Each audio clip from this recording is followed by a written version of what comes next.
Hello, whiskey folk. It's Roy, Thursday night again, 10:15.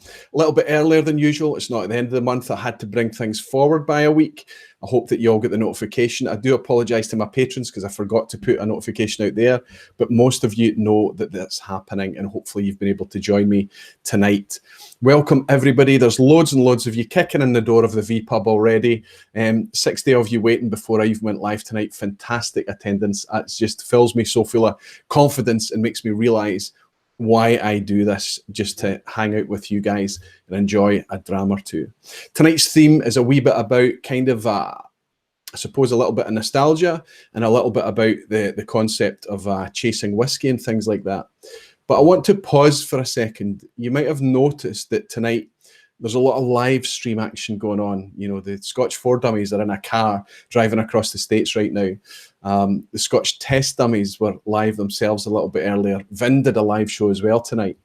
And there's just this kind of sense, this kind of build-up, and that's because today and this weekend is quite a significant event. One of our favourite channels, one of my favourite channels for years, has been two friends from Kansas, who tonight, 5 years ago, set up in a kitchen and did a review of a Kalila 12-year-old.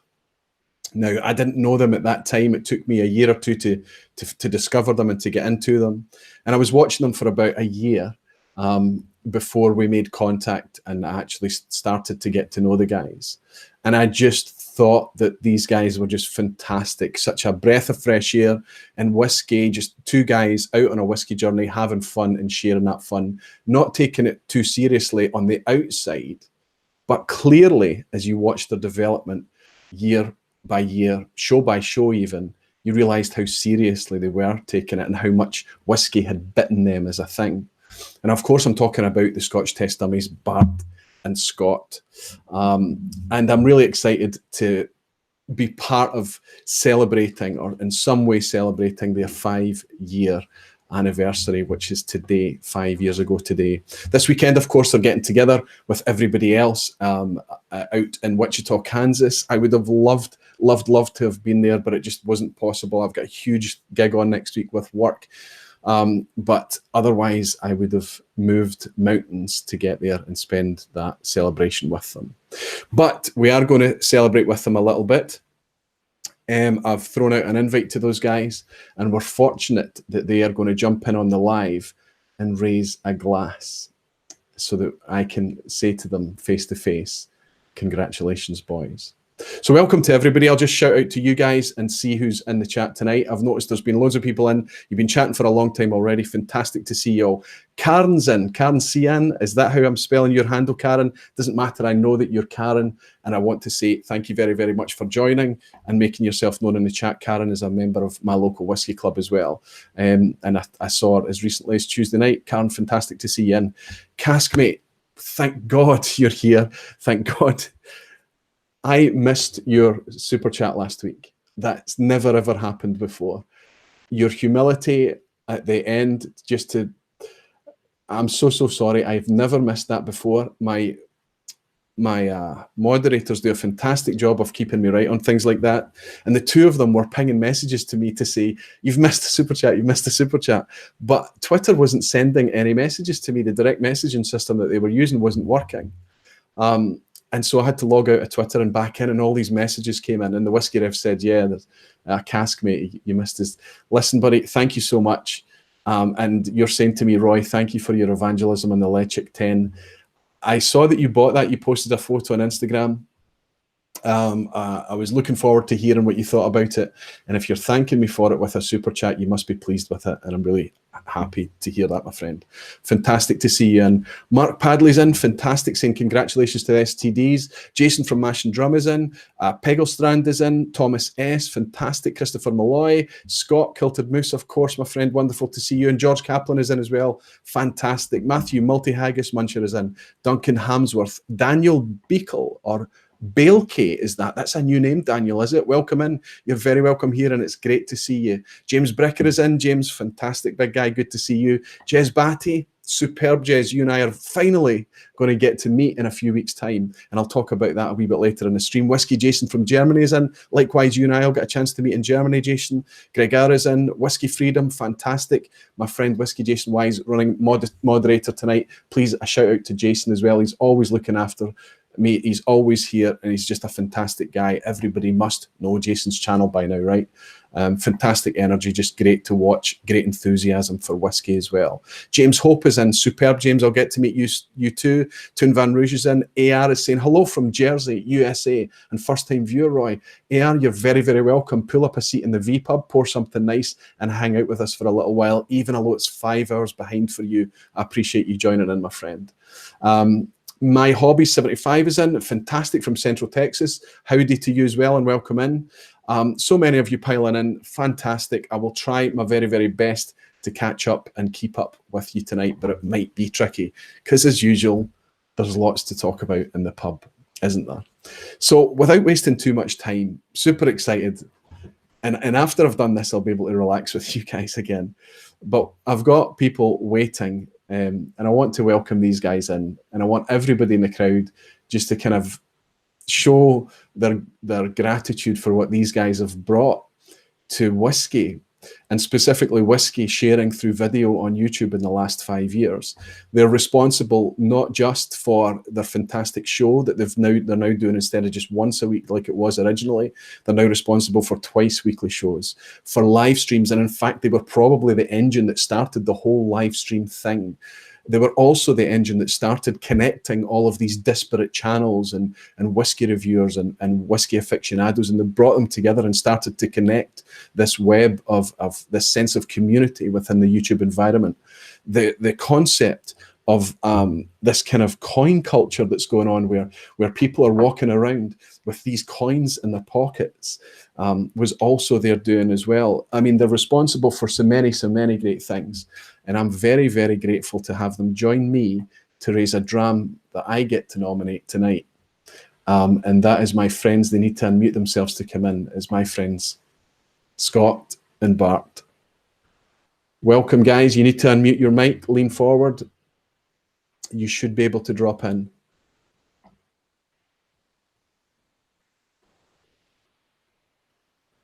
I think there we go. It finally wouldn't do it. Yeah. We hit it like 8 times. Welcome, guys. Welcome. Well, yeah, Scott was like, I'm hitting it. I'm hitting it. Thank you, Roy. Thank you very much. And thanks to all the other, the Scotch 4 Dummies did released a video today, kind of a congratulatory tribute video, and brought in, a lot of other whiskey tubers. Good words said by everybody. We really appreciate it. And, we're looking forward to the weekend. Yeah.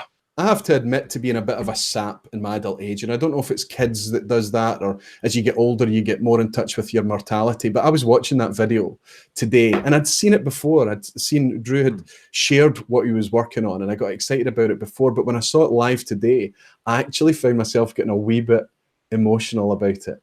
So I don't know if you guys were caught by that. I just thought it was just such a very, very cool thing to do.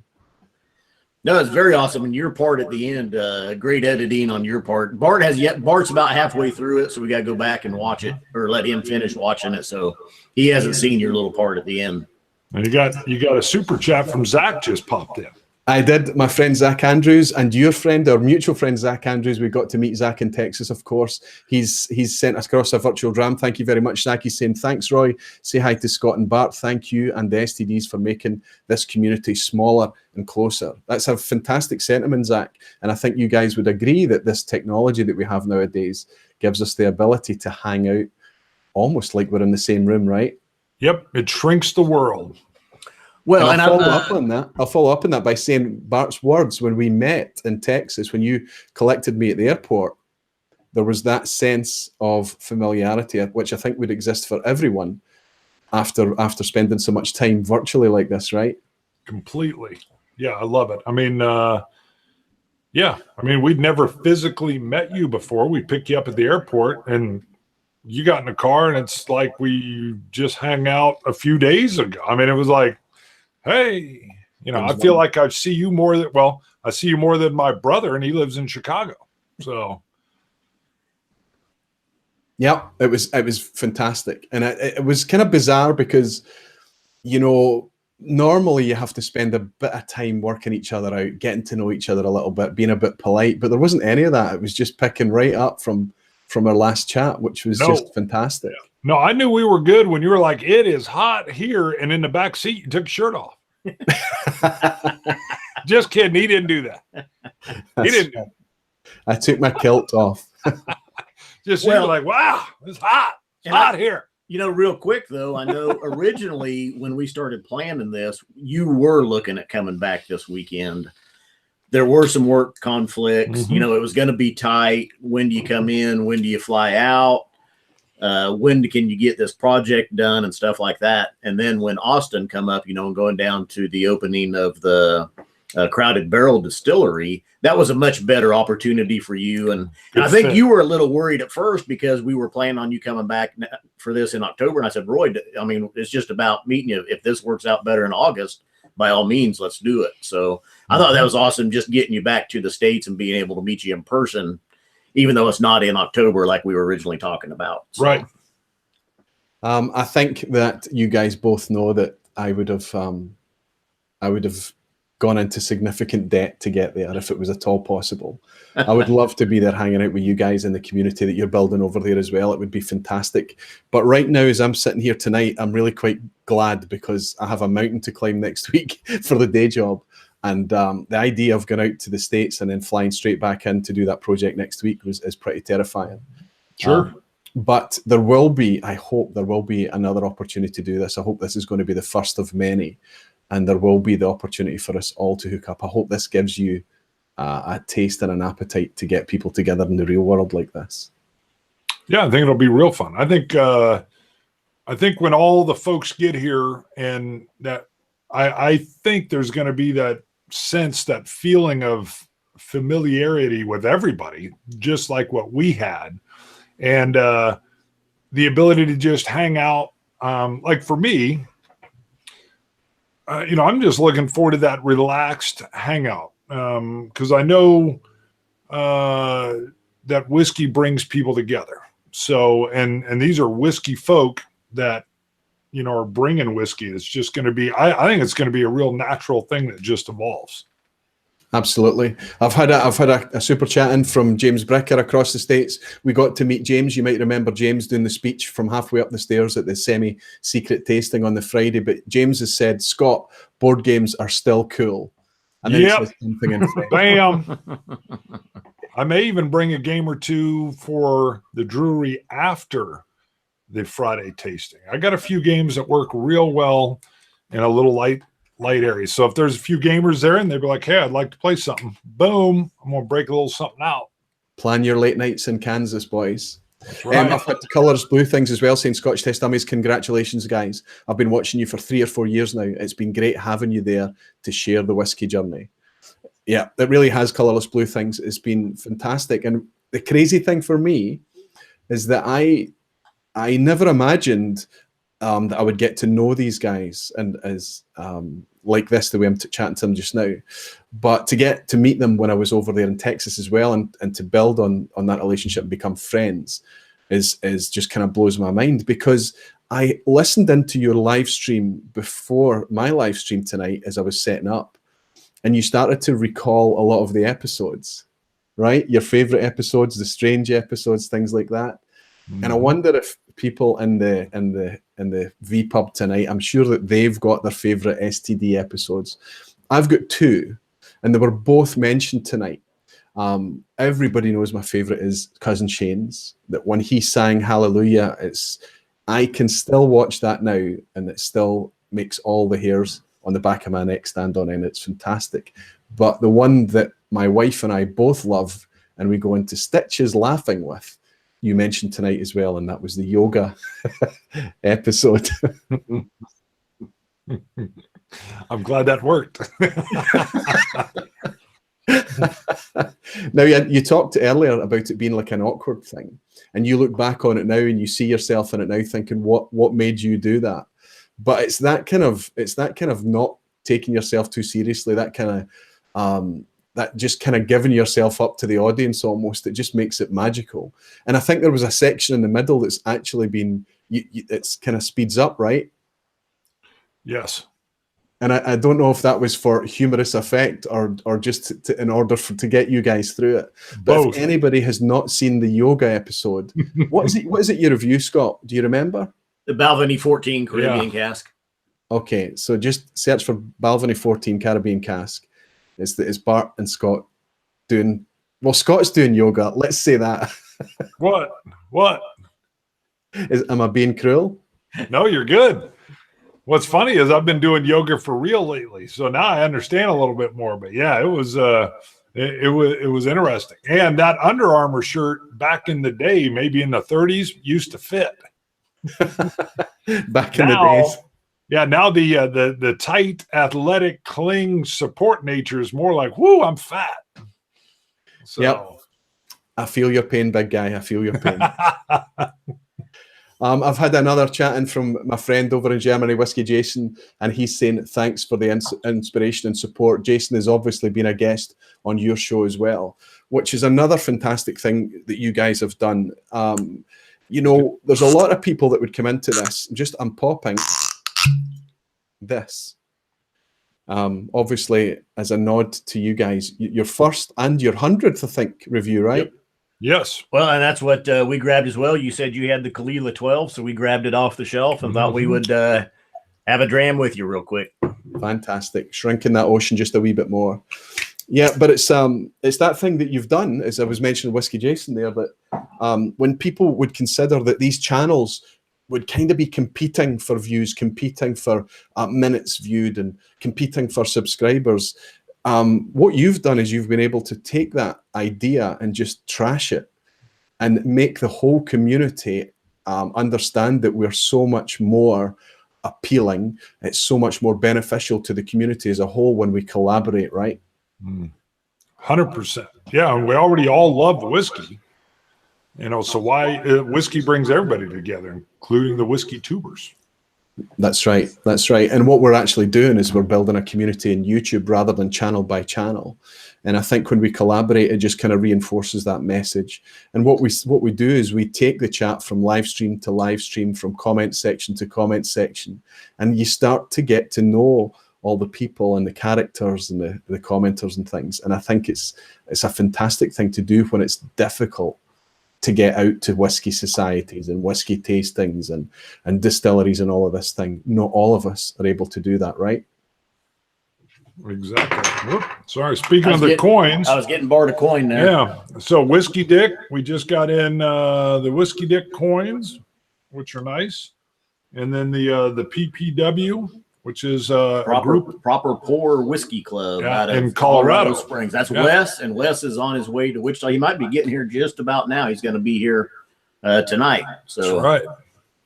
Well, at the weekend, I got a coin delivered to me. Here we go. Here, this is the Tren ANC coin, which has got their really cool logo on the back there. And this coin was mailed to me on the 16th of August. Wow. And it arrived this weekend. Wow. Canada's a difficult place to get stuff into and out of. I've also had a super chat through from my friend Whiskey Freedom. He's saying, you and the Dummies have modeled generosity and honor. Wow. I love your bigness of spirit and how you celebrate one another. I salute you all, worthy of a remote dram. Well, I'm going to raise a glass of Kalila 12, boys, to Whiskey Freedom. What a wonderful sentiment. And I think he's absolutely right as far as you guys are concerned. And I want to thank you personally for that whole thing. Cheers, Bart and Scott. Cheers. Cheers. And we love the way he talks. Yeah. To all your followers there. I'm getting a nice tropical note that I don't know that I've gotten before with the Kalila. I still get that beautiful, like warm, silky smokiness. It's one of the most, it's not, people talk about it being underrated and undervalued, but we all talk about that, don't we? We all talk about how underrated and how undervalued it is, which probably suggests that we do rate it and we do value it. But I think what it is that it's still one of the most inexpensive, easy to come by 12-year-old Islay Scotches, right?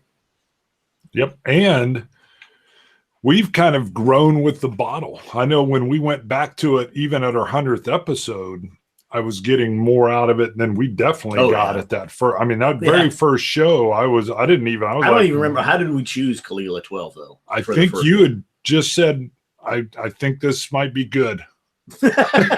and I think I was like, the bottle looks like it has smokiness or something. I don't even know. But I mean, if you look, but yeah, when we had it at the 100th, I was like, wow. And even now, and I know this is what's funny. Scott and I both see this as like a medium to a light peat. And I know you see this as a heavier peat, right? Not heavy, but I mean, to me, it comes in as smooth and silky and a little subtle and smooth. Well, I consider it medium. You probably consider it light. Lighter, yeah. Roy kind of chuckled at me one time. It's light medium. Yeah, it's light medium for me, because some of the light ones, as some of our fans know, I don't even get. He'll be like, "Don't you get peat in there?" Not a bit. Nothing. Yeah, I'd be curious to know what the ppms are and things at bottling point for Caol Ila, right? Because what the interesting thing to do there, and we've done it in the past, and you guys have certainly got a better palate than me, I would guess. But when you put this up in a blind lineup against even our Big Ten, Lagavulin 8, and other kind of light peated whiskies, you start to doubt that idea. I think the reason that people think this is lighter is because it's a lighter whiskey. It's a fruitier prospect. It's not as ashen as an Ardbeg. It's not as I would say it's probably not as salty and wood smoky perhaps as a Lagavulin. But I think the peat and the smoke is still very powerful. And the reason that I know that is every time I put 1 dram or 1 teaspoon of Caol Ila into a blend with nothing else is peated or smoky, it seems that I immediately render the whole blend smoky. Mash and Drum has just donated as well, sent a virtual dram across. Jason, he's saying, here's to 5 more years of collaboration from Whiskey Tupers to Pioneers, Slantia. Thank you very much, Jason. You're doing a fantastic job on your channel as well. I love watching what you're doing there. And I'm sure that Jason will have collaborations in the future with us as well. You guys are watching Jason as well, aren't you? Yes. Oh, yeah. Yep. Jason's doing a good job from the get-go. You know, he brought in a good palette, good whiskeys, good video, good audio. You know, a lot of people trying to get started up now, and you almost have to have that stuff right from the get-go. When we started, we didn't have any of that. We didn't have good palettes. We didn't have good video, good audio. We had a journey. Yeah. I mean, it's all 5 years later, it's come along. That was part of the hook. It was jump in and join us on the journey. Be one of our merry men or women. You know, there's just a lot of people getting going now. When we started, there was a handful of whiskey tubers. Now, I mean, I think we follow 70 or 80 different, you know, people. I'm going to say whiskey reviews. I'm going to say you do. There's no way I could follow. Yeah, that's true. Be more in tune on that than I am. I think them all alliance. Yes, I think Ben, my friend, I got to hang out with him recently, but also your friend, he's saying, please buy yourself a dram of the Bruichladdich Sauterne cask at the pot still. And he sent across the money to do that. Ben's a fantastic guy. I got to hang out with Ben at Glengoyne recently. I know that you're looking forward to hooking up with Ben tomorrow. Will that be the first time that you've met in the flesh tomorrow then?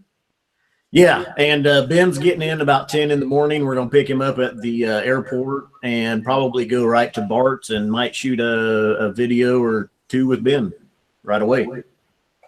Yeah, I think he's quite camera shy. That's right. I'm going to ask a couple of questions that's coming in from the crowd. I know I can't keep you guys on too long. I know you've probably got a lot to do, despite the fact you're sitting there looking very, very relaxed and chilled, given the weekend that you've got ahead of you. I want to mention Daniel, who's over here in Glasgow just now, and he's just sent a message to say, Aquavita Scotch Test Dummies, I just left the Horseshoe and the Pot Still. That's 2 of Glasgow's whiskey spots.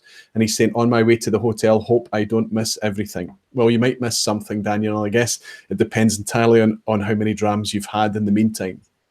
But Prestige Liquids had a question, and he said, did you guys have any idea at the start how massive the whiskey community would grow? No, I would say no. I would say after 5 years, I'm going to tell you that you haven't even seen the tip of the iceberg yet. I believe it's going to explode. You haven't seen anything yet. You know, and I would agree with that. When we started, there were other YouTube channels in other genres i.e. board games, that were doing live stream, collaborations with other people where they bring in 2 or 3 or 4 people. And we had been seeing that. Bart had been seeing that, and he brought that up. He's like, we need to do these with, in the whiskey community. And when we started, I don't know that we really thought about the family, per se, how it would grow and bring everybody together. We just thought we'll bring people on and do shows. Yeah. And that was it. Yeah. I didn't think of any family. I think Whiskey Lassie was the first time when she brought up whiskey fabric. Yeah. Was really, as I started to think about the, her whole analogy was the different fabric coming together, bringing us all together, and what ties that bind and share. And then I've seen that continue with the whiskey tubers, the whiskey culture, right down to Austin, where they had 500 people there, and they were a little nervous. Free whiskey, 500 people.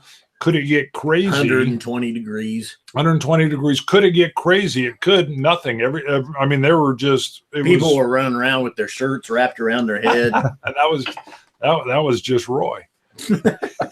No, but the group that was there, and how smooth and friendly, and everybody was super in tune and enjoying the event and the people, and that's really, I think, what it is, and what the whiskey aficionados, and this pretense is disappearing now. We still run into a few folks every once in a while that are a little pretentious.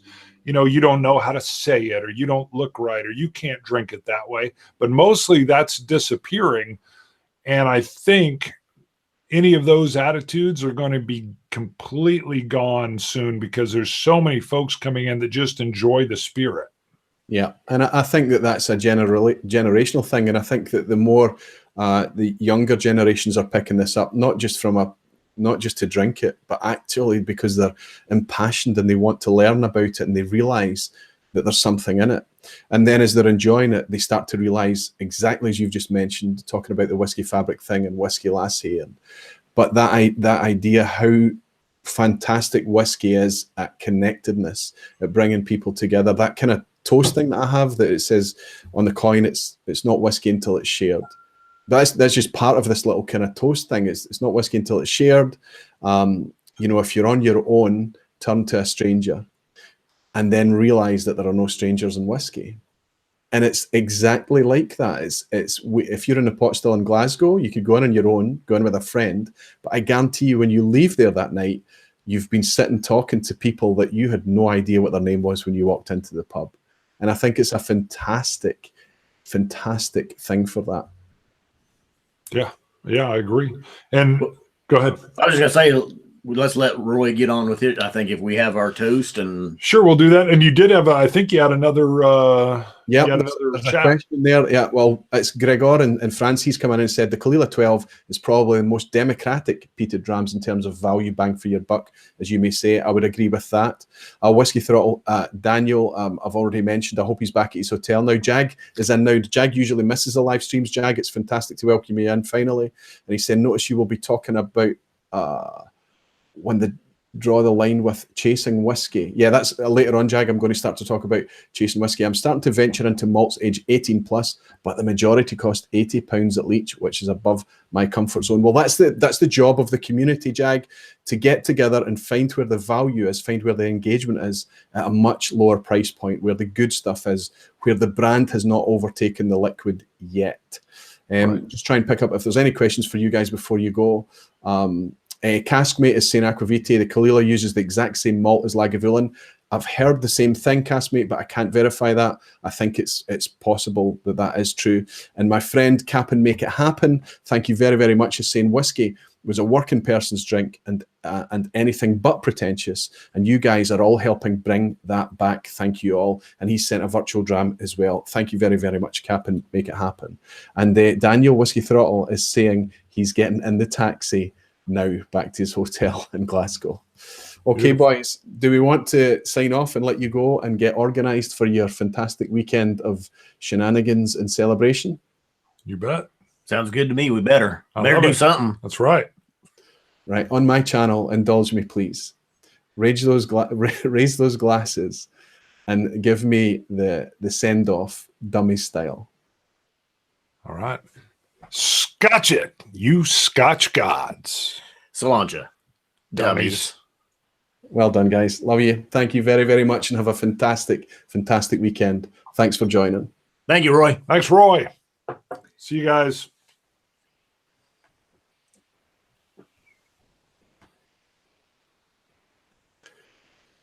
Superb, absolutely superb. What a treat, what a treat. You can't imagine what it's like from, you know that thing about never meet your heroes? Well, that's when that's kind of thing that's proved to be wrong. When I met up with those guys in the States and we got to hang out together, it was super, super easy, super comfortable, just good fun and just really laid back. They are ambassadors for whiskey, and I'm very proud to call them friends. Fantastic. So now that was a fantastic wee distraction. I didn't plan that. I didn't even invite them in advance because I thought that because of the weekend with the 5th anniversary gathering, everything that's happening over there in Wichita right now, I thought that they would have their work cut out. But they're just too cool for school, aren't they? They're just sitting there in their jeans hanging out. like there's nothing happening this weekend. Like there's not kind of dozens of people coming in from out of town to hang out with them and celebrate their 5 years. Fantastic. And thank you all very, very much for your generous words to them and your generous super chat donations as well. So let's go on with our little vPub session tonight. Once again, I apologize to my friend Castmate who sent over a super chat a week ago on the vPub, and I missed him. And despite the best efforts of my moderators, I continued to miss him. But I hope I've in some way made it up to you tonight, Castmate. You're a star. Thank you very, very much for your humility as well and joining in and tuning in again despite me missing you. I've just had another super chat in from Steve A out in the States, and he's saying, Roy, here, have a dram. Thank you very, very much, Steve. Glad the Dummies could join in today. I am too, absolutely. And a more personal question. Okay, are you familiar with the Tomatin Quattro collection? If so, what do you think of them? No, I am not. Is the Quattro collection the name for they had Earth, Water, they had 4 releases. Is that what the Quattro is? Steve A. Listen, Tomatin was once a factory in Scotland. It really, really was. And they were at one point, they were the biggest producer of single malt whiskey in Scotland. And as time went on, they took a while to adjust from being the factory to being able to produce single malt for fine single malt's sake, but also they struggled even more to position themselves as that producer. But I think if you turn away from Tomatin now, if you turn your nose up at Tomatin based on previous experiences or years ago experiences, you could probably be missing out on a nice whiskey experience. I think that I've tried a lot of Tomatins recently that have been wonderful, and more than anything, value. The value prospect is still there. The brand has not overtaken the liquid yet, and they are still very, very attainable and good value. But unfortunately, Steve, I'm not familiar with that range, that collection. My liver is struggling to keep up with the amount of diversity that we have just in the Scotch category right now. He's saying it's Fino, PX, Oloroso, and Manzanilla finished 12-year-old. So no, well, that explains. So you've got 4 Spanish cask finishes there with Quattro. Okay, so the 4 that makes sense versus what I was talking about. So Fino, Pedro Jimenez, Oloroso, and Manzanilla. So still not tried them, my friend. If I do happen upon them, I'll try to remember to recall it to you. Adam Brudner is saying, ahoy, Roy, glad to join you. I'm going to be trying my sample of Hazelburn 13 Oloroso for the stream. Fantastic. Let me know what you think of that. I've got some downstairs. It was quite a different take on Hazelburn. I found it enjoyable. Caskmate is saying, I'll be here every night. Don't mention it again. It's always a pleasure. You're hosting and looking out for somewhere between 150 to 200 people's comments. It does get a wee bit busy and the chat does move a wee bit fast. And I always thank everyone for their patience as well when I'm struggling to keep up. But the theme tonight And this was inspired by somebody who I believe is in the chat. I may not have shouted out his name so far. I've got a friend in tonight who's probably, he tunes in most of the time, Alan Wilson. And Alan's been bitten by the Scotch bug, and he's realised that he can't resist it anymore, and he's just gone hook, line and sinker. And when for a while he was buying bottles and he was keeping them sealed, as time's gone on, he started to crack these things open and actually really get into the whiskey experience and what's in those bottles. And him and I were talking about some pretty significant things in whiskey, and that is kind of chasing whiskey. And that sense of anxiety that nostalgia can bring, or the sense of anxiety that can be brought about by you enjoying and loving a whiskey, and the idea that it might suddenly become discontinued, or it has already become discontinued. And so what you tend to do is you panic a little bit and you stock up on that whiskey, or worse, you have to go out to collections and auction and things like that to try and get the whiskey that you loved, to keep that whiskey experience going. Or perhaps, you know, you find yourself going back to the retailer and the price has been cranked up significantly for the same discontinuation reasons. And where do you draw the line? When does the whiskey become too expensive? When does it start to not live up to the price? When are we being unfair on the whiskey? And that was an interesting discussion that we had. And we also talked about one of my favorite whiskies, Longmorn 16. Longmorn 16 is one of those very, very whiskies. If you go and try and buy a bottle of Longmorn 16 now, it's super expensive. It's triple, quadruple the price that it was retailing at when it was out just as recently as maybe 2.5 or so years ago. But it was a wonderful, wonderful whiskey. And it's one of those whiskies that I've found it difficult to replace in terms of a flavour profile from another kind of whiskey, another expression. And I put it out there, my love for Longmorn 16, and I've talked about it significantly over time. Anybody that watches me for any amount of time will know how much I love that bottle of whiskey. I had one bottle left, and it was sealed, and it was squirreled away for an occasion where I would choose to open and share it. But what happened when I went over to Texas, because of a common love that Daniel from the Whiskey Vault and myself have for Longmorn 16, that was the obvious gift to take to Daniel. So I took that across to Texas and I gifted it to it, and he was super, super excited to have it because he loves it so much. That meant that I didn't have one, and I mentioned this in the community, and Alan Wilson gets in touch with me and says, Roy, I've got a sealed bottle and I'll give it to you for cost. Now, regardless of what he could sell that for, what the value it is then now, because he knew how much I liked that whiskey, he wanted me to have it for the price he paid for it because he knew that it would be appreciated. That's the kind of thing I'm talking about in this community. Profiteering. The idea, I mean, the money that he could have got for that would have bought him, you know, the extra money that he didn't make from selling that to me at cost could have bought him a significant bottle of whiskey. But he wanted to sell it to me at cost. And at first I panicked a little bit and thought, I'm going to need to keep this sealed because the value is going like this. But that was not the spirit it was sold to me under. And so, and I think Alan Wilson knows that I'm going to be opening this tonight. I'm going to grab this Longmorn 16 from behind me, and I'm going to open it and share it with you tonight. And I'm going to tell you a story about Longmorn 16 and how it came about to be such a fantastic thing for me. I have to rinse the Kalila out, the only glass I brought up tonight. I wasn't prepared. I was getting prepared, but then I had the opportunity of the Dummies jumping in and joining me, so I gave up getting organised here and concentrated on that instead. Okay.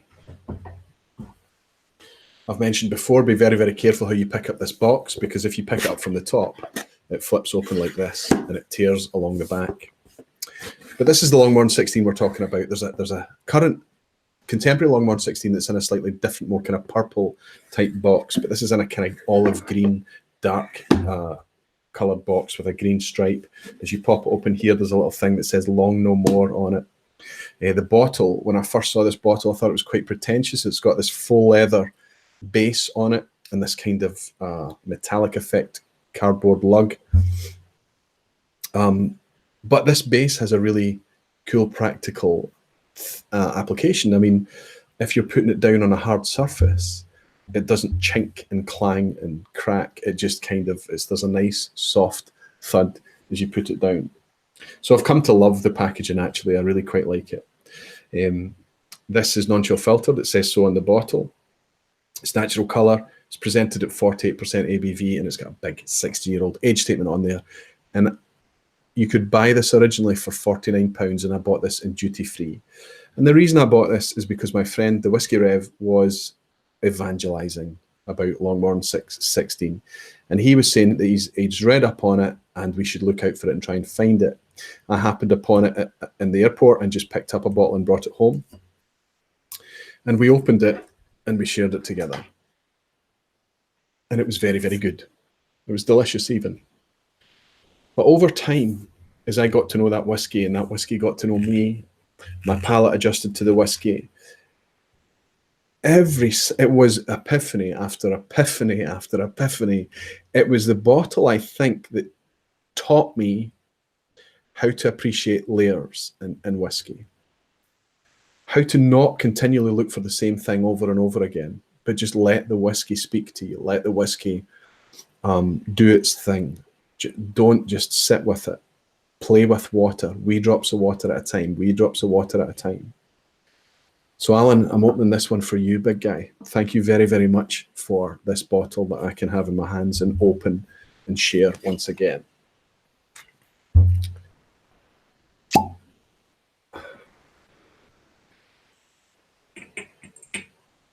The first dram to be poured from this, Alan, is going to be yours. So I'll pour your dram first, my friend. And I have another 2 bottles here that I'm going to pour for my friend, the Whiskey Rev, and also for Jason Whiskey Wise. Now, I'm not sure that Jason's tried this. He may have tried it. But I'd like to send him down a bottle because it's becoming very, very difficult to get hold of now, and it's becoming very expensive. A wee bit much in that one. There you go, Alan. That's your bottle packed up. I'll stick a label on this and I'll get it sent down to you.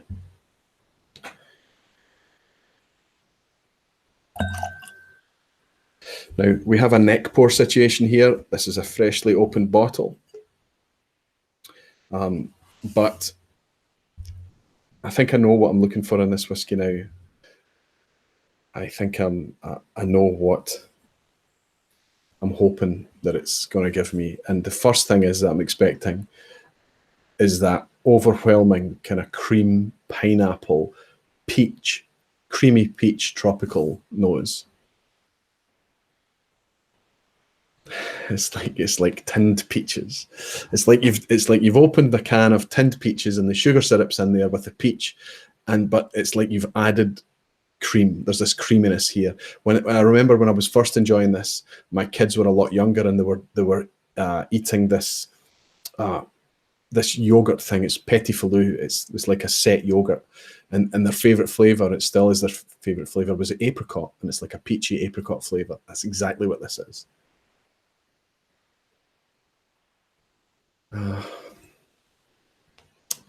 The technology is shrinking the world. We're all getting together and hanging out in this vPub, this virtual pub scenario, but we still don't have the ability to share these kind of organoleptic things. You have to rely on me relaying to you what I'm smelling here. And 48% is quite high on ABV, and I seem to remember that the high ABV is present on the palate. You can taste a kind of peppery chilliness from this. But on the nose, that's not obvious. Casimate is asking me, would I prefer the Longmorn 16 or independent older bottlings? Longmorn is a fantastic whiskey anyway. I've had a couple of independent bottlings. One of them I still have downstairs that I enjoy, but I don't love, let's say. But I've had some crackers. The Whiskey Rev once bought a tasting set of Longmorn, and they were just absolutely sublime, some of them. But it all depends, doesn't it? I mean, the new make doesn't always make the final whiskey.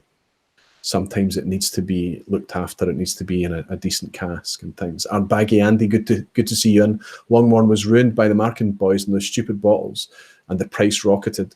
Well, what happened after they discontinued, and I am on record throwing shame at Pernod Ricard, it's absolutely disgusting. They discontinued this absolute prince of a single malt, and they replaced it with the very, very similar packaging. 48% drop to 40% ABV. They removed the age statement. There was no talk of natural colour and non-chill filtration, and the price was the exact same. The whiskey experience wasn't even close. It was an absolutely cynical move. And it really upset me because of my love of this bottle, I happily bought one of those. And trusting the brand, I gave it to a friend for his 50th birthday. And we opened it and shared it together. And while you could never ever say it was a disgusting whiskey, it was a huge letdown. And then after it, they replaced it with another 16-year-old, the one I've just mentioned, the more contemporary one. And I think this was available just now. Prices are much, much higher, as Andy has said. And it's a fine whiskey. The new 16-year-old is a fine dram. It's not this. It is not this.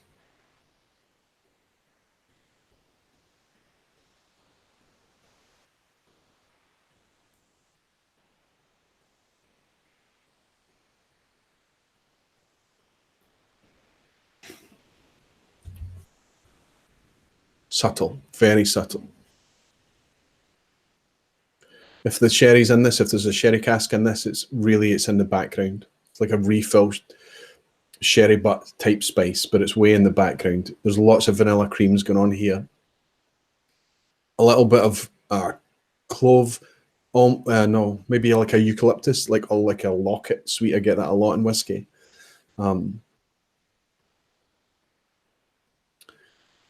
There's that spice note. There's that lovely, lovely, gentle spice.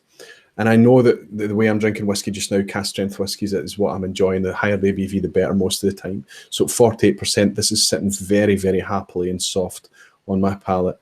But I think that I remember my experience with this when I was drinking this a few years back, and it did feel a little bit spicy and hot. I'm not getting that tonight. It's gentle and it's soft. Might have mellowed a little bit after 3 or 4 years in the glass, right?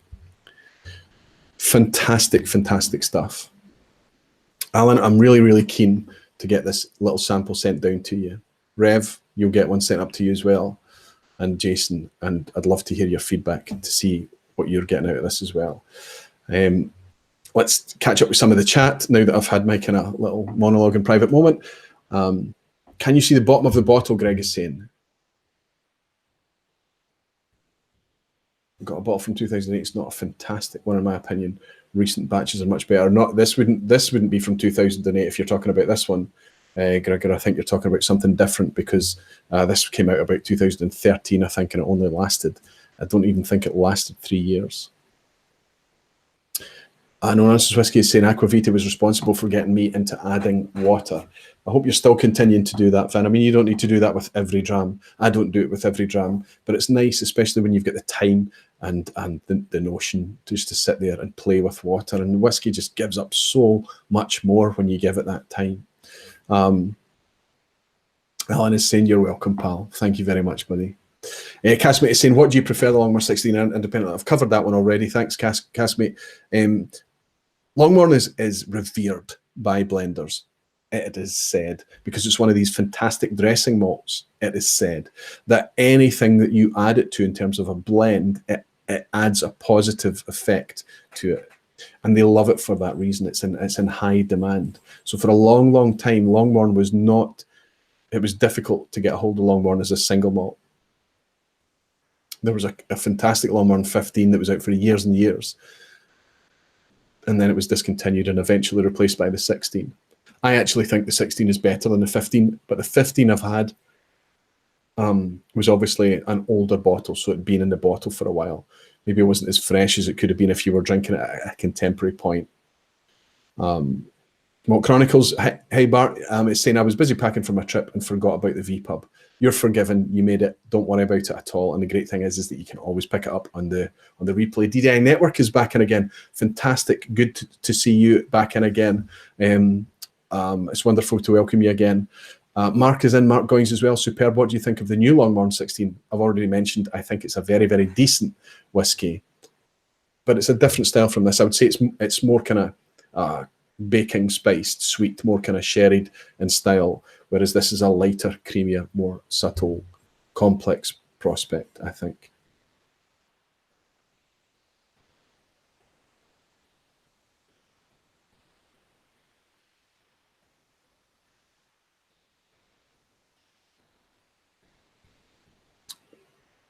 This is why I love whiskey. That's why I love whiskey. Okay, I'm just going to put a tiny wee drop of water in this because there's another dram I want to pour tonight as well. Mash and Drum is saying, I'm at home. Now I'm home and can have a dram with you guys. Jason, go ahead, pour a dram. Joel Gossman is in. Fantastic. I've not seen you before, Joel. Great to welcome you here. Big Dog is in. Superb, Big Dog. Welcome. Reb Mordecai is in. Fantastic. Ryan Quinn. Marcus is in. Marcus Hainen, if I've pronounced it right tonight, Marcus. Rolf is in. Whiskey Wolf. So looking forward to us hanging out together at the Glasgow Whiskey Festival in a few weeks' time.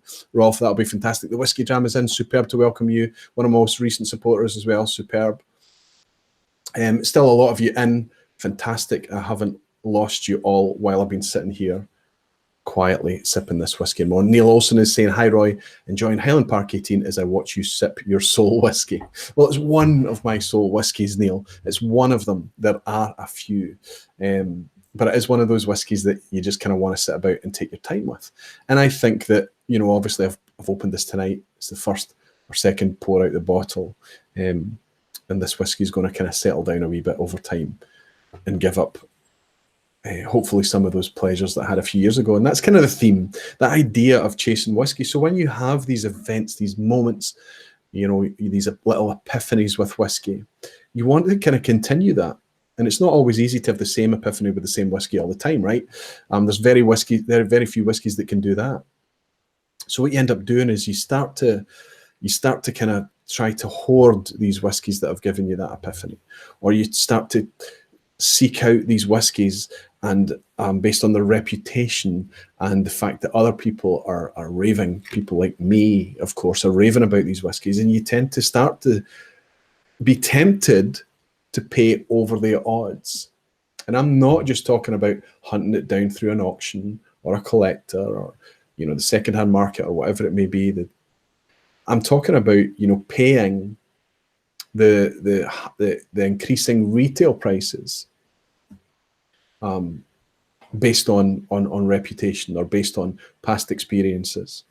And I think it's not a bad thing. It's not an altogether bad thing, but I think it's always important in anything in life, but especially in whiskey, that you need to stay as open-minded as possible, because when you start to let nostalgia take over, I think you miss out on current contemporary whiskey experiences, up-and-coming distilleries, brands that you've previously turned your back on. Like I turned my back on Deanston for years. Like I never learned. I didn't like Mortlach for years either, because a bad experience with a cheap, nasty Mortlach, a bad experience with a nasty Deanston, and you that closes your mind off, and you start to, despite people enthusing about these whiskies, your closed mind stops you enjoying, and you miss out. This Longmorn 16 is fantastic, but it's at the stage now that this whiskey, maybe not right now, but in the very near future, will really struggle to live up to the price it's commanding now. But there are lots and lots of whiskies that are fantastic value and more than live up to the price that you're paying for them just now. And that's the idea of this sense of community, the reason that we're all getting together now and hanging out here right now and sharing the comments that we're sharing in the live chat. But as I've said last week, if you look at any of the videos on any of the channels and start to read the comments underneath the video, which sometimes I don't do, I forget to do, but it's full of gold.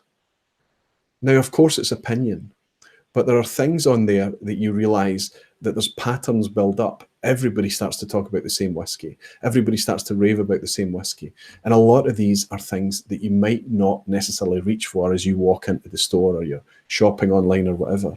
This sense of community, this community that's building up, the intelligence, the pool of knowledge, the palates and the opinions are all here for us to mine and use as to help us navigate, excuse me on the microphone, our way forward a little bit. Scotch for Dummies are in, fantastic, and they're saying, greetings, brother, Scotch lover.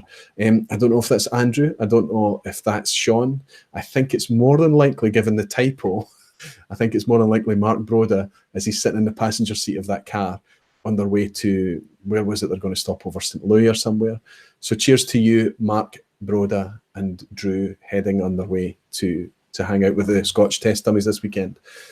Go to the Scotch for Dummies channel and see the little kind of tribute video that's been put together by the Scotch for Dummies to say congratulations to the Scotch Test Dummies, and it gives you a sense of how connected we actually are as a community of creators as well as Scotch lovers.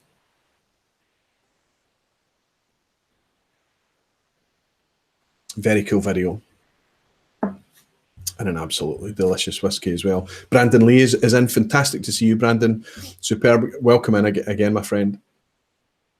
I'm just going to scan up and see if I've missed any questions for me. Prestige Lick was saying, when it comes to 16-year-old whiskies, what is your favourite?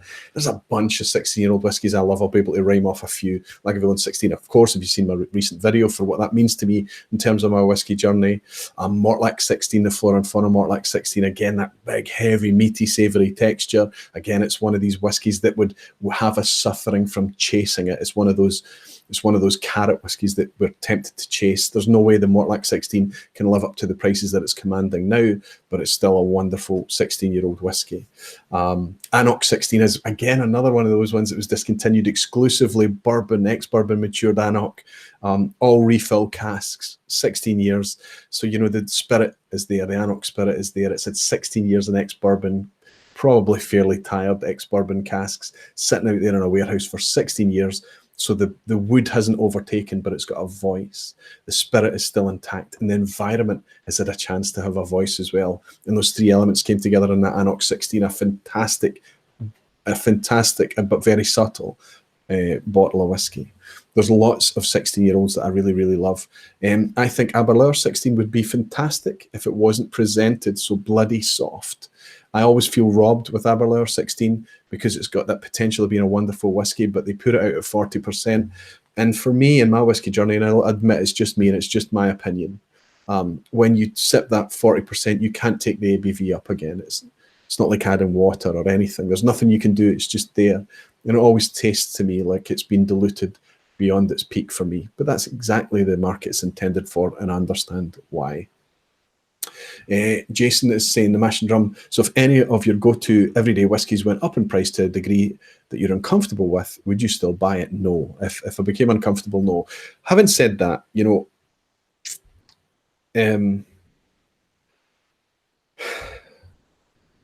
recently I bought one of these for more than I paid from Alan.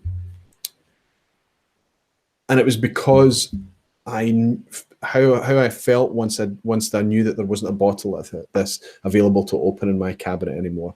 Once I realized that the Whiskey Rev couldn't sit down and open one of these again and share that and have that kind of same experience, that kind of same epiphany, or sit there and just kind of have that moment together where we share this whiskey again. I realized that I really wanted to have it. Now, Alan Wilson was the guy who came in and saved the day, but I decided to go ahead and pay more money for the other one anyway, just to have the backup. And that meant that this one could be enjoyed in the spirit of that trade, that it could be enjoyed. I could open it like I did tonight and share it. There's lots, to answer your question, Jason, that it's become uncomfortable, and that's my point. We have to kind of try and keep a hold of our rational side and understand that it's nostalgia that's probably driving us to pay those prices. And we need to sometimes check ourselves and remember that there's lots of now whiskies for a lot less money that will give us the epiphany that we're chasing when we chase those past epiphanies. Cashmate saying, I think the most admirable thing about you whiskey tubers is your sense of responsibility to guide people instead of making yourself look good. I think I make myself look good. What are you saying, Cashmate? I understand what you're saying. And I think that whiskey drives us to be like that. I think that I said last week that whiskey is very good at forcing us to be better versions of ourselves almost. Because whiskey, we understand very quickly as humans that the experiences is doubled, tripled more by sharing it. And the more you share it and the more you let it connect us, it's because it's difficult when we're all very, very busy and the world's crazy and there's so many responsibilities and we're all pursuing all these different things. Sometimes whiskey forces you to slow down and take a bit of time out and relax. Let it connect with our sense of smell, taste, sight, feel, everything. And just pause with it.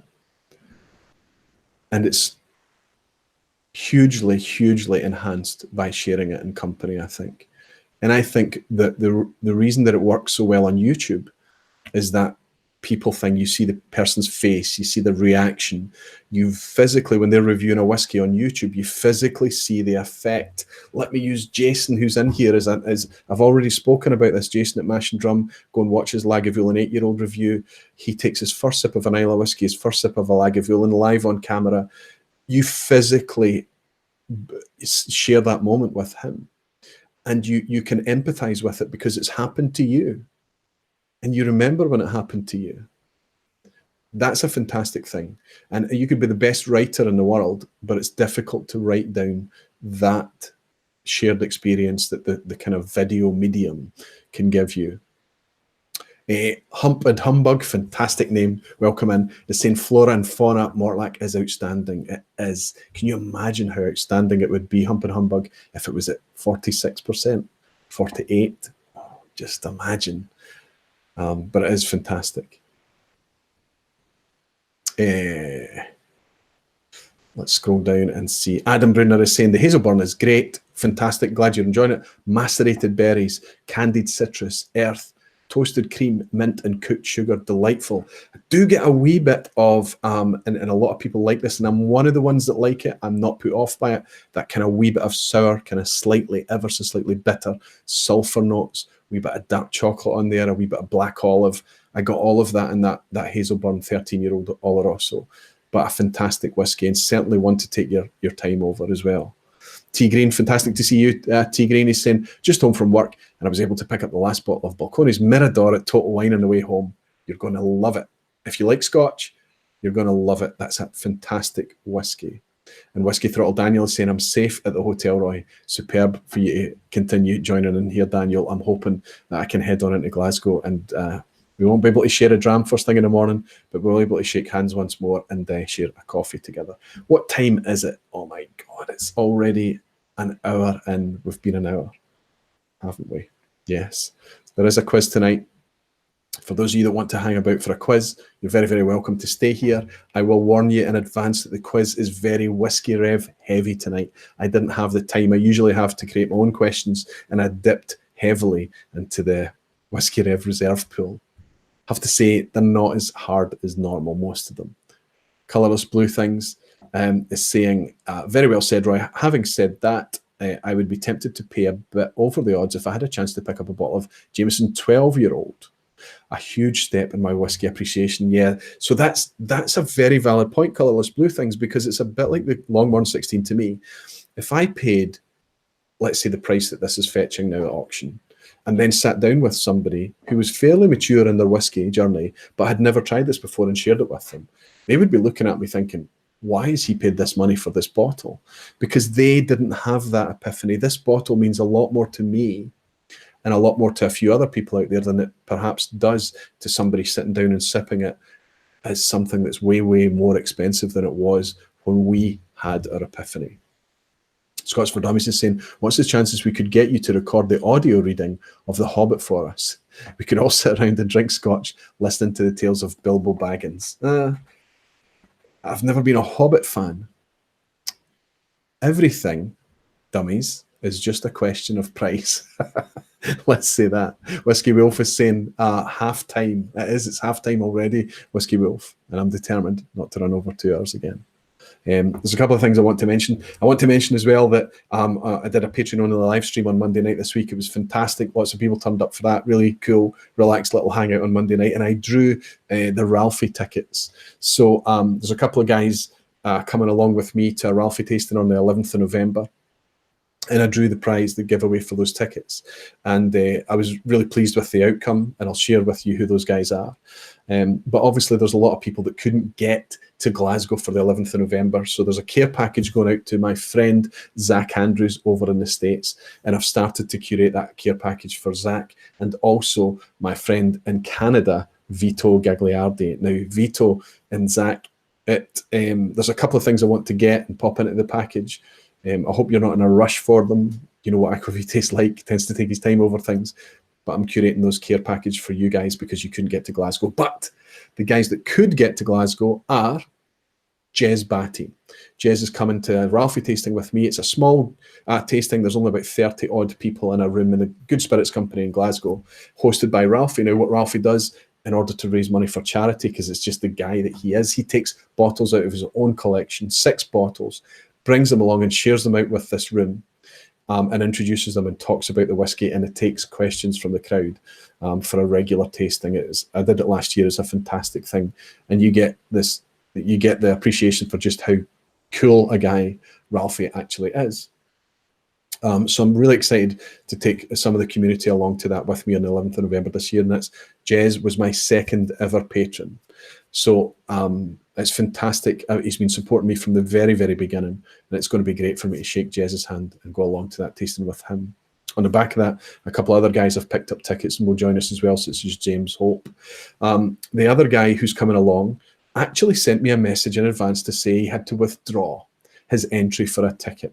He said, sorry, it clashes with another date in my diary. I have to withdraw, Roy, sorry. Now, I didn't withdraw his name just because of the amount of entries that were coming in, the confusion of all of that thing. I forgot to withdraw his name. And he was the only guy that asked to be withdrawn from the competition. And Siri drew his name. And I'd forgotten. But immediately, he didn't bat an eyelid. He just decided that fate had thrown in a hand, and he was coming. So the other guy coming along is Era McFault. So Jez and Era, now I've met Era a couple of times before, absolute gentleman, looking forward to hanging out with him again, are joining me along with a third guy who was drawn from the general YouTube entrance in the community, and that is Stuart Peel. Stuart's, I've seen his comments appear here and there over time, and I've since been in communication with Stuart on email, and we're all going to look forward to Ralphie tasting on the 11th of November. Super excited about that. And I really can't wait. Commiserations to everybody who didn't win. It was an absolutely genuine 100% draw. I did it live. I had a spreadsheet up here with all the entrants in it. I asked Siri to draw random numbers, and I did it live in front of my patrons. So everything was above board. If I had the choice, I would have had so many more of you joining me, because there's so many of you in here, all of you in here. I would love to just take along to a Ralphie tasting. It would just be fantastic. I'd be purring like a whiskey-filled kitten. Vito Gagliardi is in. He's saying, hello, everyone. Sorry I'm late. No problem, Vito. I just mentioned your name and talked about the care package. That'll be winging its way across to you soon. Steve A is saying, Aquavitae did things all in the open. Thank you, Steve, for having my back there. You witnessed that as well. Fantastic. Great thing to do. So I think what we're going to do, I've only got one more wee thing to cover, and we can get on with the quiz tonight. And if I could get an earlier bed than usual, Gary Patterson is in saying, first night in the vPub. Gary, you're very, very welcome. He's saying, where are you based? If you're talking to me, Gary, it's always best to put at Aquavitae so that it pops up with an orange thing and I can see that it's headed my way. I'm based in Glasgow, just on the east side of Glasgow. Great to welcome you in, Gary. Great to welcome you here. Stevie is saying, I did things all in the open. I've already read that. Nigel is saying, no worries on the draw, maybe next time. I know, Nigel. Like I said, there's so many of you that it would just be fantastic to put a face to the name and just have a a hangout. I mean, it wouldn't need to be a Ralphie tasting, right? We could do anything. And all these possibilities are open in the future. If there's an appetite for arranging things in the future, if we have the time, the motivation, and the will, we can arrange these things. Sometimes they're expensive, but damn, they're worth it, because the memory stays long after the cost is recovered, right? Jason Coates is saying, Siri missed me by one spot. She must know how I feel about Apple. Yeah, Jason.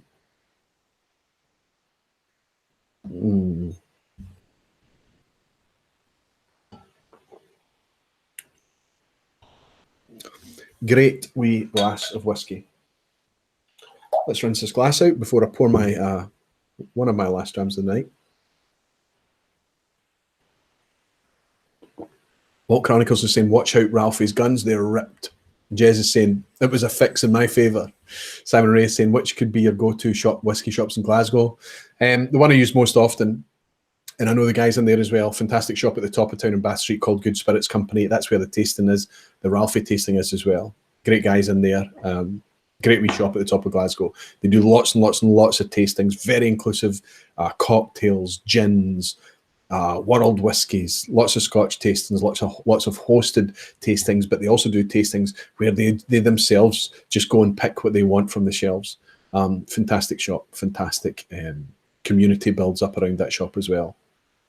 Richard Henry saying, first time in, fantastic, Richard, good to welcome you. Hello from Northern Ireland. You're very welcome here, Richard. It's great to have you. And Daniel Vermas is here, is it as well? What about an Aquavite Ralphie episode? I would be up for it. I don't think Ralphie would be. Ralphie, when you meet Ralphie, you get to understand a lot of things. And he's just a very, very humble man. He's just very, he likes to kind of just keep things manageable for him, which must be how he's managed to keep things rock solid, steady on track for 9 years, despite his popularity and his reputation growing the way it has. He's had to kind of build that protection layer about him. Just an absolute gentleman. A gathering of subscribers, Andy, absolutely. And you've suggested that there's a chance that we can meet up in the future as well, Andy. I would look forward to that if possible. Karen is saying that it's her first night in the vPub too. I called it the ePub. You called it an e-bar, I think, Karen. E-bar, vPub, V-bar, whatever you want to call it, is fine. It's like a virtual bar, like you're sitting there in a seat. And I guess I'm a lazy bartender, not pouring too much in the way of drams. I want to pour this again. I did a comparison with this last week, Glendronach 15. This is a new version against the old version. And I made my conclusions and I shared them online. I had one of these last night. I had one of these a couple of nights ago. And just small drams.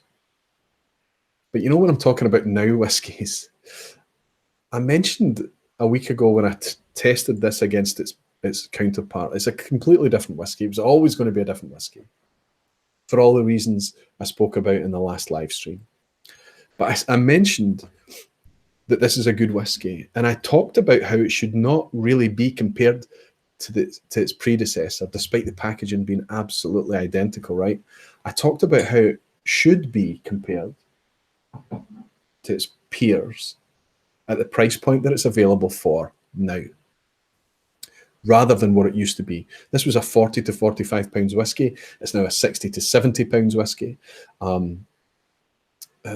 It's slightly changed in terms of makeup because they talk about that they've added a bit of PX cask in there as well, but it's not really heavy on PX. It's not overly sweet.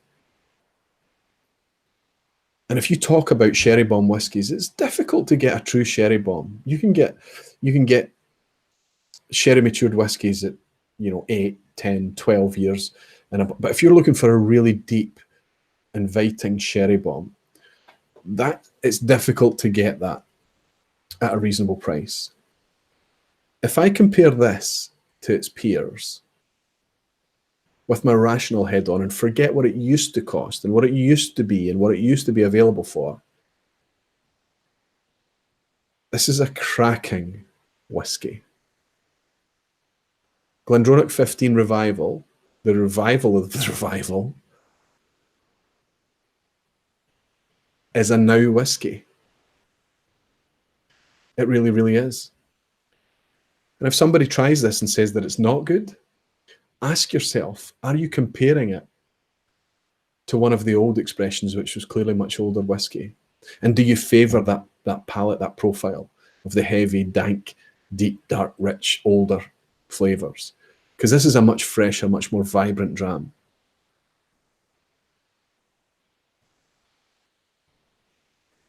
I think it's fair to judge it against its predecessor, but really, if you're talking about a whiskey in our current landscape, you have to judge it against its peers that are available now. And if you do that, this is a fantastic contemporary whiskey. I've started to really enjoy it over the last couple of drams I've been pouring. Superb. Daniel's saying, you're both gentlemen with a mission. I tend to try and take things a week or a month at a time, Daniel, but absolutely. As long as I'm loving whiskey as much as I'm loving it right now, and I get the ability to share it with you, I'm driven to do that. I absolutely love it. A gathering to watch the Angels share, followed by a tasting would be cool. That's a great idea, Simon Ray. And as I've mentioned to you, certain scenes of that movie were filmed right around my house. The Alchemist Sevi is in, fantastic. I got to hang out with you on Tuesday night this week. Aquavite opened one of my 2 bottles tonight on the search for the predecessor for comparisons. Yeah, that's going to be the challenge, isn't it? I've got a bottle here.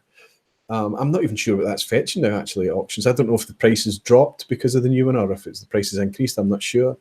But it's one of those ones that, and I was very, very fortunate from the Scotch for Dummies, who were able to give me a sample of the old one. I didn't need to open that.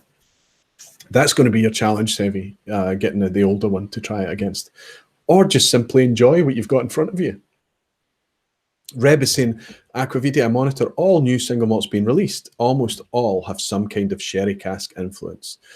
Very true. Interestingly, Macallan's just flipped that with a recent release, haven't they? The ex-bourbon cask matured single malt is becoming a rarity. I can't believe that, Reb. But what you're referencing there is that the preferred kind of generic 12-year-old whiskey release, well, the vast majority will be ex-bourbon matured, and then right at the end they marry in a bit of sherry cask and kind of give it that, just kind of round it out, bring a bit of spice, bring a bit of depth, bring a bit of complexity or richness or whatever they do to it. But more than 90% of the whiskey being matured in Scotland right now is ex-bourbon cask. Vastly more than 90%, in fact. If you include the grain whiskey in that as well. Just malt, even if it's just malt, I'm not sure what it's certainly way heavily weighted in favour of ex-bourbon, which is actually my kind of preference. So I think that there's probably going to be more exclusively ex-bourbon cask matured single malts than you imagine. But you're a very, very learned guy, and I know that you study the subject, and it's specifically close to your heart as well. It's important to you, and I guess that you would know a lot better than me. It must be tough. A lot of these new whiskies that come out that you want to try, and some of them you're excluded from, right? Scott is saying, Whiskey Throttle Daniel is saying, I better pour a dram of Macduff 1995 or Mortlach Flora and Fauna. That's the 2 samples, 2 of the 3 samples I gave you. Well, if you're going to do that, I would pour the Mortlach first, Daniel, because it's 43%, quite soft, heavy, velvety, voluptuous, for 43% especially, weighty, savoury dram. The Macduff is really quite a character whiskey, lots of sourness in there, lots of old, dark notes. Superb. So Jason is still in, my friend Jason. I'm going to pour you one of these Longmorn 16s and send it down to you. Just before we start the quiz tonight, and I start to wind things up, I'm going to mention a question that came into me from Jason Fowler. Jason's one of my patrons, and we've been in a discussion about his trip next year to Scotland, and he's been asking me, going to have my wife, going to have my son with me, we're going to be traveling, I need to do distilleries when I'm there, they understand that, what's the best way of getting round? And he's talked about, I have to say that when it comes to distilleries, it's tough to get to distilleries by public transport. It's just a fact. Especially if you're going to outlying districts like the Islands or Isla. A lot of distilleries, by very nature of the fact that they used to be an illicit thing, are in very kind of remote areas. It's just the nature of it. Public transport is often very, very difficult. So unless you're going on an organised tour, what you have to do is just give up the fact that you or your wife is going to have to drive and rent a car. And I actively encourage that. Doug Crisop has just come in. And Doug, I saw you tonight in the other stream as well. Thank you very, very much for your donation. He's saying, I just figured out the sherried spices maybe in the last 6 months. And while nice, my preference is for bourbon cask also.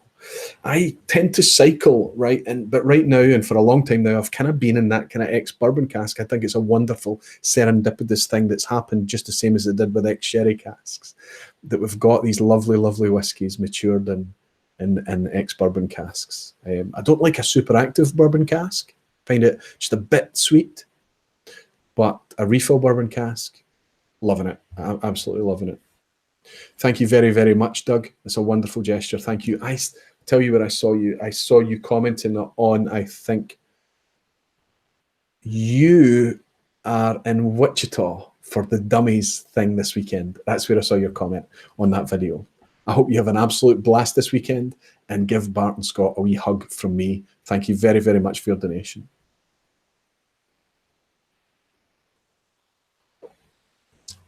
Yeah, so if you're visiting in Scotland, and if you do rent a car, the problem is you're going to a distillery, and in Scotland the legislation for driving is very, very, very tight.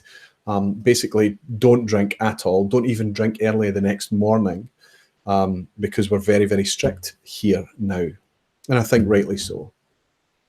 However, all the distilleries will support you, and if you go there, they will let you wet your lips. They will let you stick your pinky in and try things.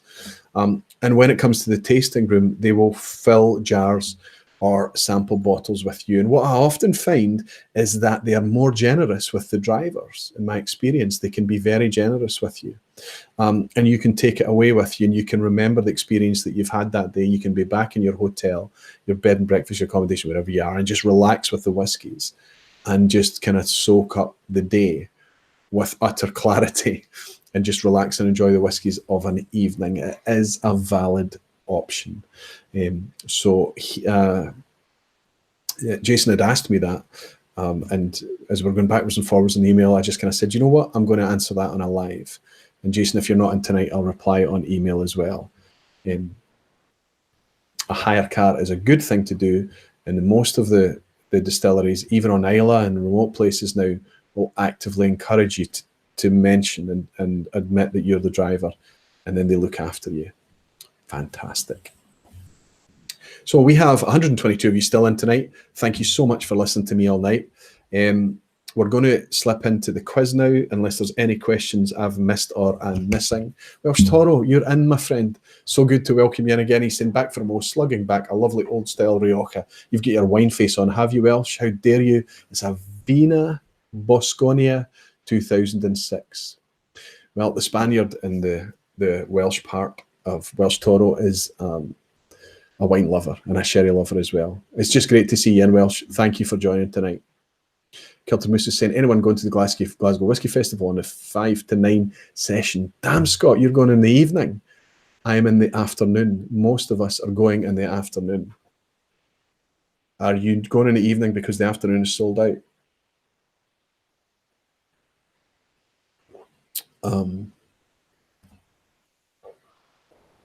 Aquaviti saying they will let you get hammered. I was at 7 distilleries in less than 2 weeks. You were on a guided tour. You had no responsibilities. You didn't have to drive. You were not in charge of a vehicle or any kind of machinery. You're fine. He's saying, thank God for Derek, our driver. Absolutely. Karen is saying, Kilted Moose, actually, for that sesh, a fair few people from the Dramboree got tickets. So, Karen, maybe you're going to the Glasgow. The Glasgow Whisky Festival is on the 10th of November, which is the day before the Ralphie tasting at the Good Spirits Company. Christine Deems, good to have you back in again, Christine. Fantastic to have you here. She's saying quiz. Jason, are you ready for the quiz? Could we get the quiz underway? Do I have it here? Is it up and ready to run?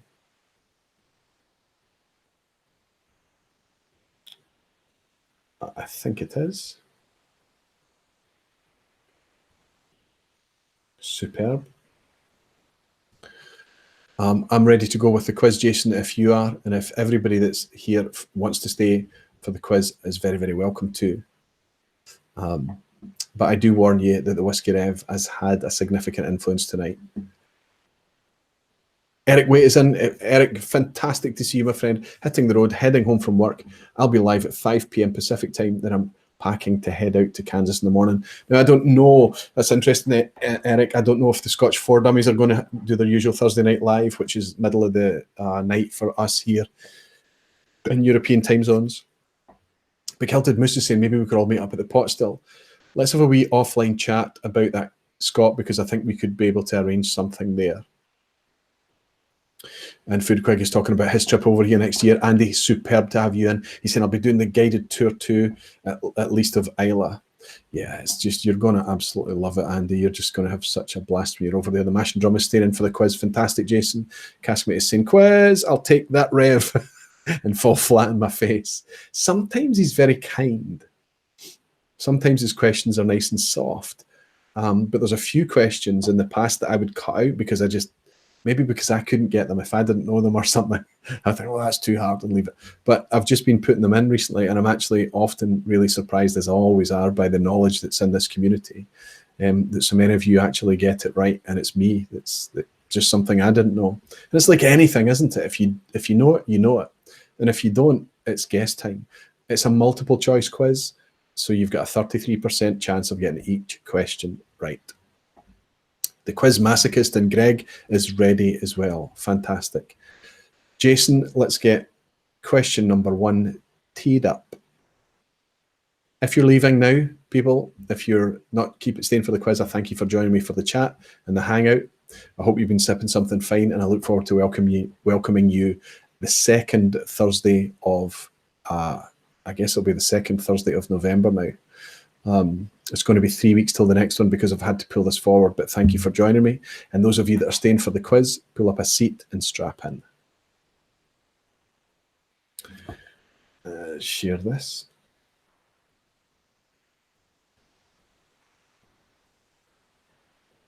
Nope.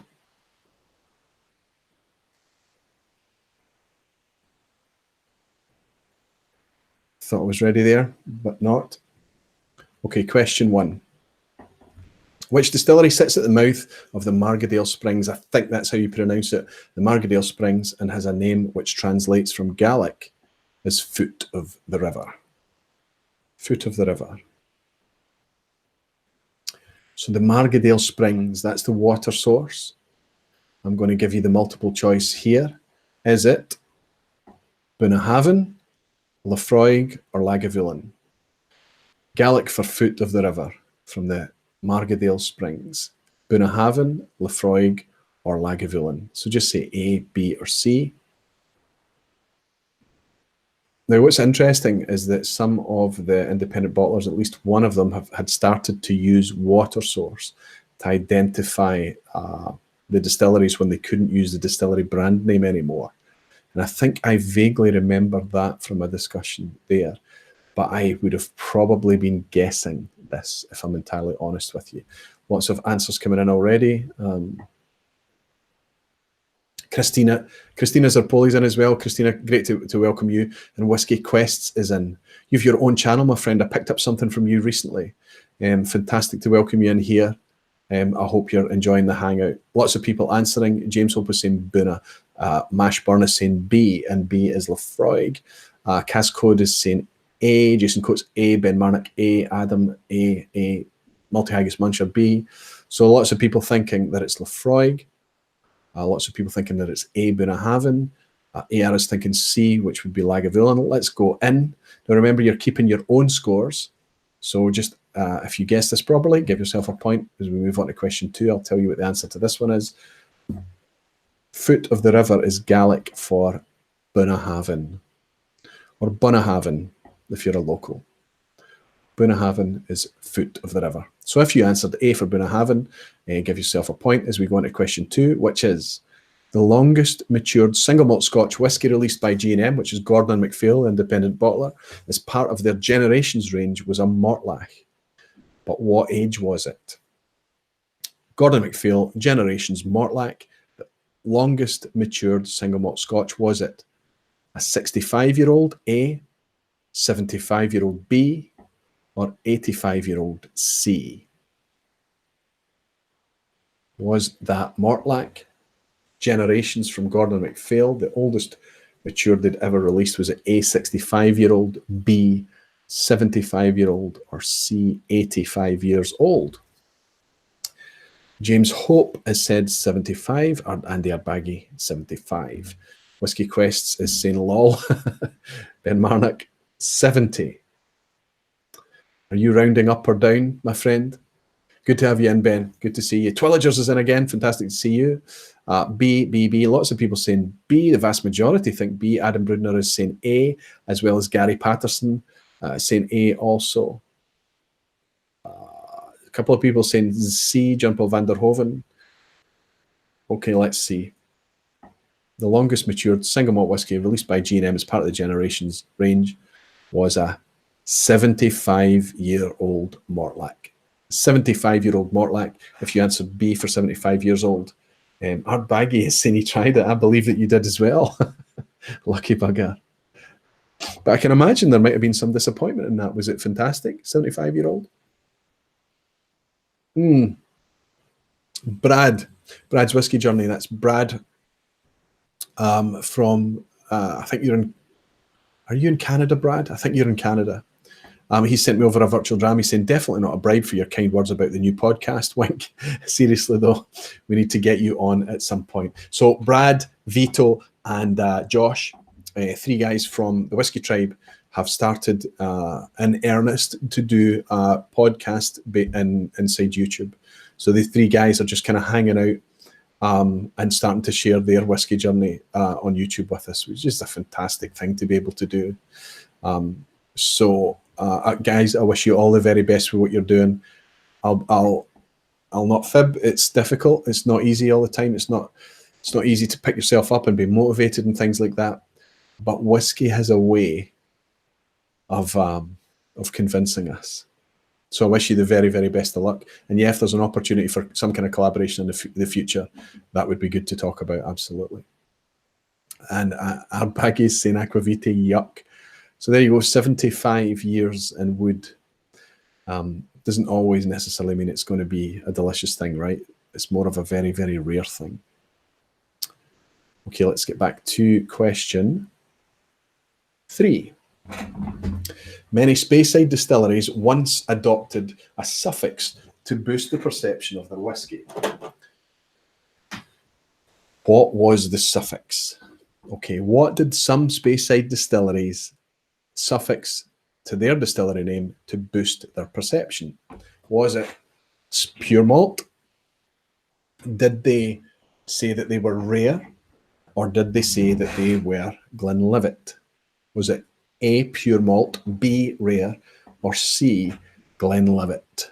Speyside distilleries wanting to increase their perception, saleability, marketability, whatever you want to talk about. Very few do it now. It's more an independent bottler thing that happens now. Some of the independent bottlers, I'm probably giving you a clue if I tell you that it's Cadenheads is the most likely to do it. Most of you are answering C for Glenlivet. Some of you are saying A for pure malt.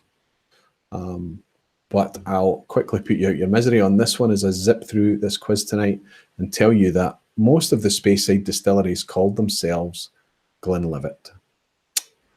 So Glenlivet was the Speyside distillery that had the name. It was very well known. It was in demand. It was very well respected. So a lot of the other distilleries became Longmorn Glenlivet, and so on and so forth.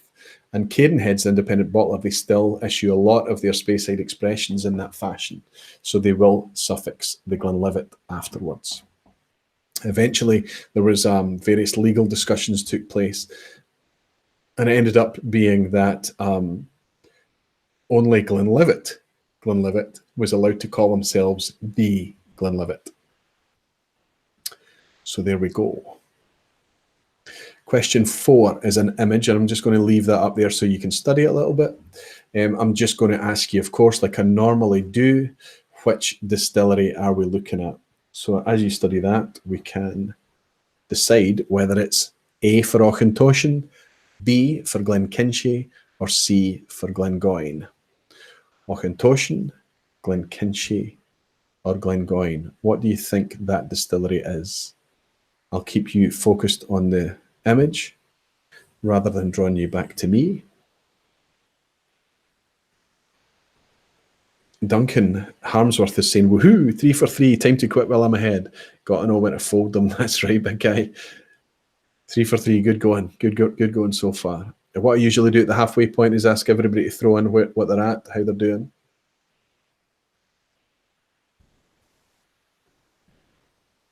So pleased Scott and Bart were able to come out and hang out tonight. That's fantastic. I hope those guys have a fantastic weekend. They deserve it after 5 years of hard slog. Okay, I'm going to tell you now, as everybody is kind of all over the place here, actually. There's A, B's and C's all over. Scott is saying B, Glenkinchie. Adam Brudner is saying A. James Hope is saying Glenkinchie. Gary Patterson C. Zach Andrews B. Mashburn B. Ardbaggy thinks B. Simon Ray thinks A for Auchentoshan. Jason Whiskey Wise is saying B, Glenkinchie as well. I think the consensus is on Glenkinchie here. Let's see. What we are actually looking at here is in Glasgow. This is a banana skin for a lot of you boys. Ben Dietrich is in. Fantastic, Ben. Wonderful to have you here participating. You must be in a hotel or something on your way, or perhaps you're heading out tomorrow to hang out with the guys in Kansas. Fantastic to have you in here. But this has been a bit of a banana skin for a lot of you. This is Auchentoshan in Glasgow, the picture that we're looking at. I'll click back again just to let you look at it again. I think that what's putting you off here, or what's throwing you, is all that greenery behind it, which you would not normally see as you're down on the ground at Auchentoshan. But that is in Auchentoshan Distillery. So there we go.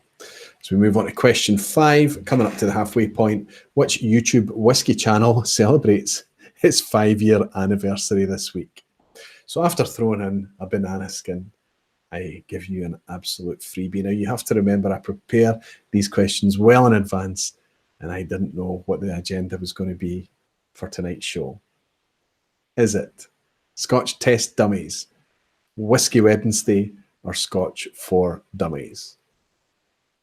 A, Scotch Test Dummies, B, Whiskey Wednesday, or C, Scotch for Dummies. Now, what's interesting is I'm absolutely certain that it's not one of them, but one of the answers theoretically could be 5 years. I should have checked it out just to make sure I didn't come unstuck myself. So I think we are having a fairly giveaway question for number 5 as we approach the halfway point. And of course, this was going to be in here as a prompt for me tonight to remember to talk about the Scotch Test Dummies big weekend. But events have overtaken all of that, and it's become a bigger event than I thought it might have been. Everybody's talking about it. That video went out today. It's on the Scotch for Dummies channel. That tribute video, very cool thing for them to have done. And I encourage you to go and have a wee look. But stop by the Scotch Test Dummies channel. Stop by their first ever video, Kalila 12, 18th of October 2013. Drop a comment and say thank you for 5 years of whiskey service to those two ambassadors. As we move on to question 6. Actually, tell me where you are. Where are we sitting? How are the scores?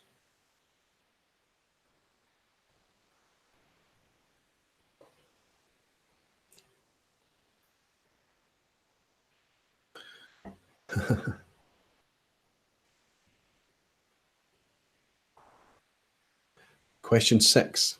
Which distillery bottle is affectionately known as La Bomba? Now, I didn't know this. I did not know this. I guessed it. But there's a distillery out there that has a bottle affectionately known as La Bomba. So you're all sharing your scores. Who's on the 5 out of 5 so far? There's probably a couple of you. Chris Banks Wildlife, good to see you. Chris is on 3 out of 5. Vito is on 5 out of 5. Vito, well done. Simon Ray, 5. Cascode, 4 out of 5. Well done, Cascode. Good to see you in again.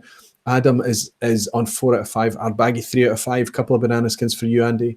Multi-Haggis Muncher, 3. Caskmate, 5. Superb. Kilton Moose, 4. Unlucky Scott. Apo is already 5 years' time. Yeah, absolutely. For the dummies, yeah, 5. James Hope, 4 out of 5. Gregor is 4 out of 5. Christina, superb, 3 out of 5. Duncan is 4 out of 5. Karen's on 3 out of 5. Well done, Karen. Gary Patterson, 3 out of 5. Christine, 3. Willie Dolier's in. Superb, Willie. Good to see you. 3 out of 5. Ben Marnock, 4 out of 5. The Alchemist, 3 out of 5. Well done, Sevi. Yeah, scores are pretty high. There's nobody really struggling tonight. That's very, very interesting. Well, Toro's saying 5 out of 5. Can't believe it. Vito, 5 out of 5. Superb. Zach, 3 out of 5. Food Quigs on 3. Well done, Andy. Good score. You're on score for a pass at that. See how the second half is going to go for everyone. And L'Altro Signor G. L'Altro Signor G. I don't think I've seen that name before. Welcome in and well done for getting 4 out of 5 so far. Fantastic. Okay, I've already asked you what the question is here. And the 3 choices are La Bomba. Is it a bottle shape by A, Old Pulteney, B, the Glenrothes, or C, Bruichladdich? La Bomba. A, Old Pulteney, B, the Glenrothes, or C, Bruichladdich?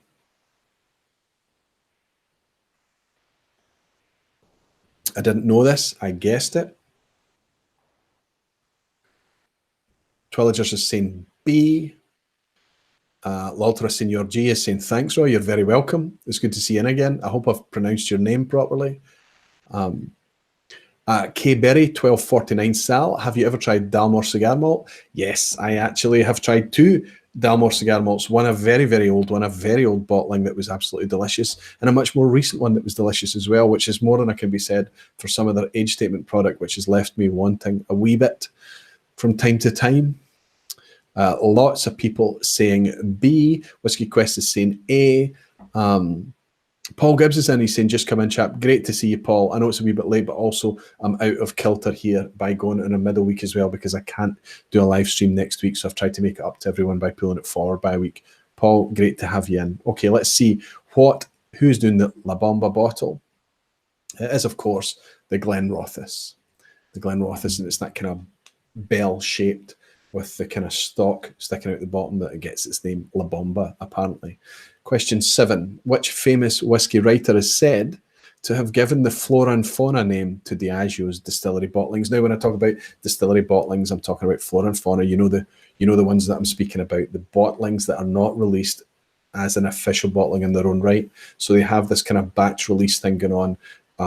I know it's very limited distribution. Not everyone can get their hands on flora and fauna. But tonight the question is about which writer named the range flora and fauna. Was it Charlie MacLean? A. Was it B. Alfred Bernard? Or was it C. Michael Jackson? Caskmate is pointing out that I gave this away in a previous video. What you mean, Caskmate, is that I evangelized in a previous video about a range that I am very, very excited about, that I like a lot. And I did do a flora and fauna video, of which this was one of the facts that I did share. And lots of people are answering C. So I guess I have a well-informed community, but perhaps a community that has also watched that video by me. And of course, it was named by Michael Jackson, the late, great, but very much deceased Michael Jackson. Both Michael Jacksons are deceased, the singer and the whiskey writer, of course. Daniel Vermaas is saying Thriller Night. Okay, question 8 for everybody else. And Mashburn is saying your vid is the only reason I know that. and Big Dog is saying, is it Big Dog or Bird Dog? It's Big Dog is saying we are paying attention. Thank you very much, Big Dog. Superb. Okay, let's question 8. Which of these, oh, this is a Whiskey Rev one, surely. Which of these was never a Scotch malt distillery? I'm going to give you 3 options here. One of them was not a Scotch malt distillery. Was it Saucil? Was it Polo? Or was it Falach? Now, I know that those Spanish speakers out there would be tempted to pronounce B as Pollo, but I guarantee that in this context this evening, we would be pronouncing it Polo. So which of those 3 distilleries was never actually a distillery? A. Saucil, B. Polo, or C. Falach? I imagine there's going to be a lot of scattergunning guesswork going on here tonight. Let's see. Adam Brudner is saying B. Kilton Moose B. Twillagers B. B. B. B. B. Everybody's saying B. B. B. Do you all know that it's B? It's B. B. B. Duncan Hamsworth B. B. B. Paul Gibbs is saying B. Guess B. Everybody's guessing B. Is there anybody that said anything? Karen is saying A. Good for you going against the grain, Karen. Gregor is saying C. Also against the grain. James Hope is saying Falach. Cascode is saying B. Pure guess. As this is a pure guess, everybody's guessing. Now, I can understand why you're guessing. The one that was not a Scotch distillery was Falach. C. Falach. Now, it's been a banana skin for a lot of you. Really, really. The Rev has done his thing that he does. Now, I'll say that Saucil was actually Paisley. I don't know where it would be. It would be in the centre of Paisley, which is probably a housing estate or flats or redeveloped now. But Saucil was in Paisley. Paulo was a Highland distillery, but it was early 19th century. We're talking about open in the early part of the 19th century, closed by the mid-19th century. I had never even heard of it until this question came up, if I'm honest with you all. But Falach, the only way I know the name Falach is just north of Loch Lomond. There's some waterfalls there, some really quite picturesque waterfalls, and people go skinny dipping in them and things in the summer. And those are called the Falls of Falach. But it was never a distillery. So that's a banana skin for a lot of you. Blame the whiskey rev, please, not me. Move on to question 9. Which independent bottler owns Benromac Distillery? So Benromac was recently bought by an independent bottler. It's been under their stewardship for quite some time, and we've seen the fruits of that. It's been transformed into creating some fantastic whiskies. Benromac really has. Under whose stewardship? Which independent bottler owns Benromac? Is it Gordon MacPhail? Is it J&A Mitchell? Or is it Signatory Vintage? I would say this is a wee bit of a giveaway, right? But you only know it if you know it. Is it A, Gordon MacPhail, B, J&A Mitchell, or C, Signatory Vintage?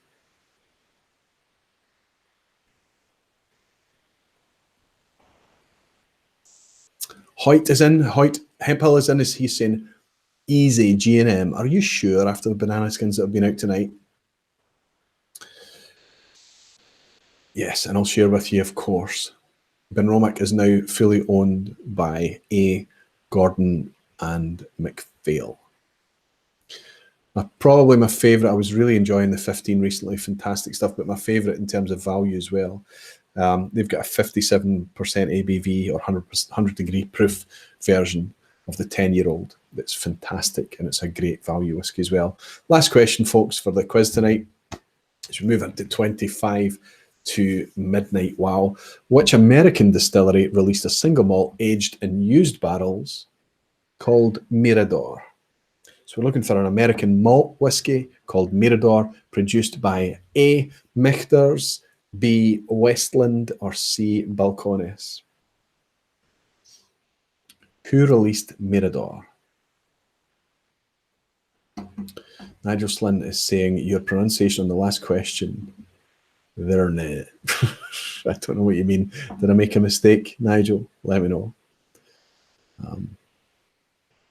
Is this a giveaway question? The last one looks like it's a giveaway question, right? Especially given that there was a very recent review out there by the Scotch Test Dummies.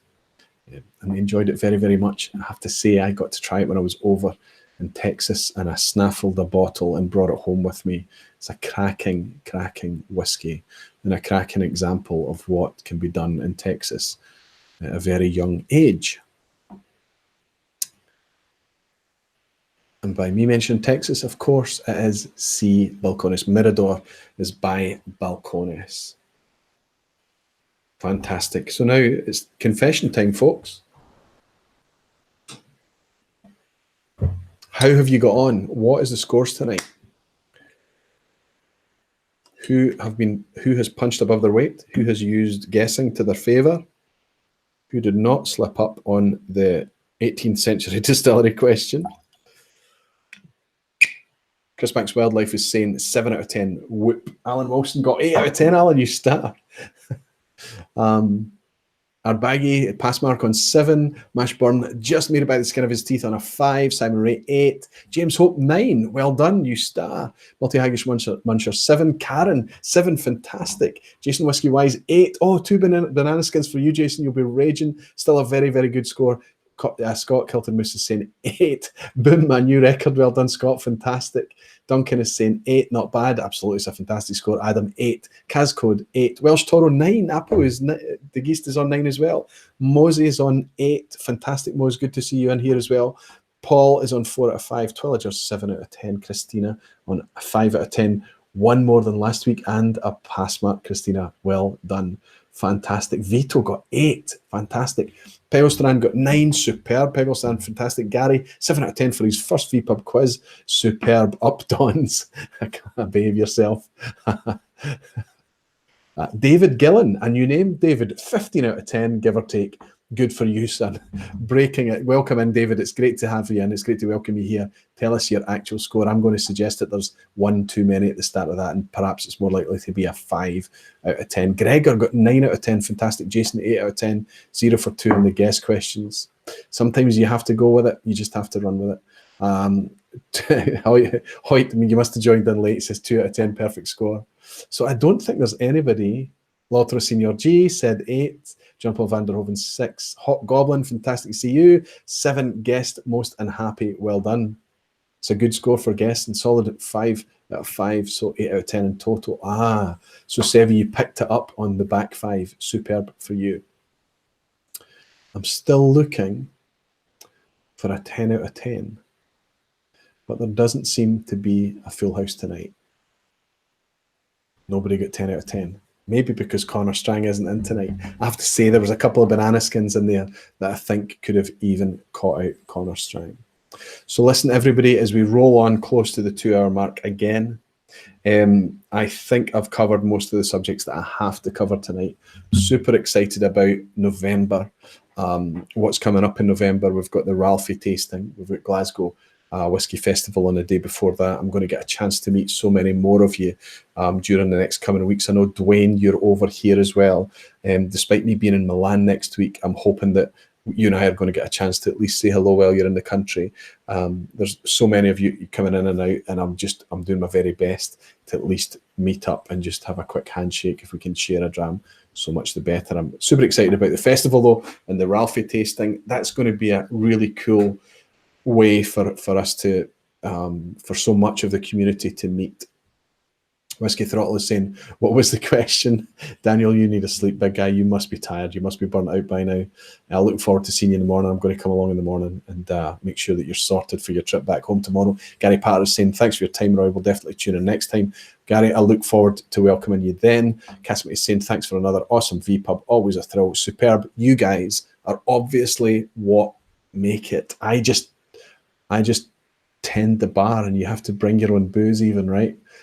Kilted Moose is saying, cheers, Aquaviti. Best of luck with the work project next week. Yeah, I'll let you know all about it, Scott. It's going to be a busy little week.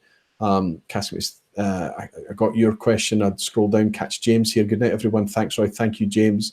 Look forward to meeting you as well. Bourbon Professor, good to see you, and got your shirt and coin today. I feel like a winner. Fantastic. I got your message. It flashed up on the phone here. I've not had time to read it or respond to it. Thank you very, very much. As in comes a thank you from Mashburn. He said, thanks, Roy. Always a ton of fun. Thank you so much for your virtual dram, Mashburn. It's a pleasure to be here to share it and to bring it to you.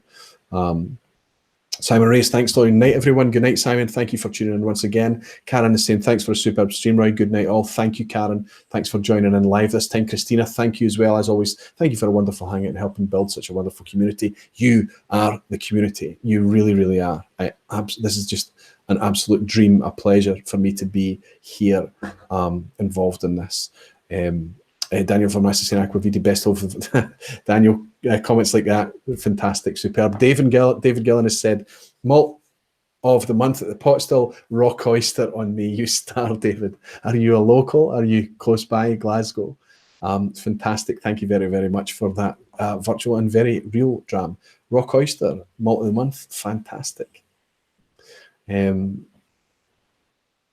Alchemist is shouting out to everybody saying, hope to see you all soon. Well, we will get together. As you know, there's lots of events coming up in the next few weeks. It's going to be a little while to my next stream. It's going to be the second Thursday in November to the next stream.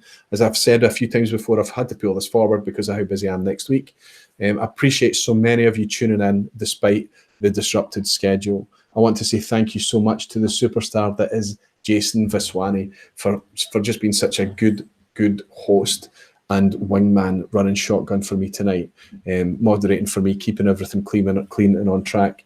And I haven't seen any panicky questions or messages through tonight. So it seems to have been okay. And thanks for running the quiz so well as well, Jason. You're a star. I need to get you up to Glasgow soon. I've just poured this bottle that was gifted to me, which shows you just how I've never actually admitted who this came from before, but this arrived in the mail one day, just as a gift from Scott and Bart, the Scotch Taste Dummies. And because they knew that not only could I not get it here very easily, but if I could get it, it was super, super expensive. This is a 69.7% bottle of Wow Elijah Clegg Barrel Proof, which, as this bottle has gone down, it's gone from just being a very good bourbon to simply one of the best whiskies I've ever engaged with. It's just a wonderful, wonderful whiskey. So I've poured a little dram of this to raise a glass to them and wish them the very best for their celebrations this weekend. But I'm also going to bottle of Wow, Twillagers, you're absolutely right. I'm also going to use it to raise a glass to all of you and say thank you so much for your continued support. And thank you for allowing me to share whiskey in the way that I love, and that's with you guys. So until next time, thank you so, so much, and slant you.